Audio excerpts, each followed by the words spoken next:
আমরা সবসময় মনে করি আমাদের জীবনে সব কিছু ভালোই ভালোই মিটুক, কোনো সময় যেন কোনো খারাপ কিছু আমাদের কাছে না আসে বা কোনো খারাপ সময় আমাদের কাছে না আসে।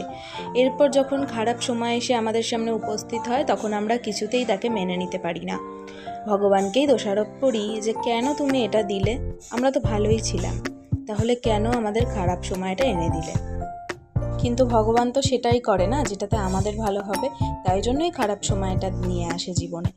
খারাপ সময়টা আসলে কিন্তু তারও অনেক কিছু শেখার আছে, কারণ খারাপ সময় তুমি প্রচুর দুমুখ মানুষকে চিনতে পারবে, যাদের কিনা তোমার যখন পয়সা থাকবে তখন তাকে চিনতে পারবে না, কারণ তখন তো তারা ভালো ব্যবহারই করবে। যখন তোমার খারাপ সময়টা আসবে তখনই কিন্তু তোমার জীবনে থাকা কিছু দুমুখ সাপকে তুমি চিনতে পারবে, বুঝতে পারবে যে তারা তোমার কোনোদিনই ভালো চায়নি। আর এই সময়টাতে এসে প্রচুর মানুষ এমন আছে যাদের তুমি যখনই তাদের দরকার পড়বে হেল্প করবে, কিন্তু তারা কিন্তু একদমই তোমাকে হেল্প করবে না।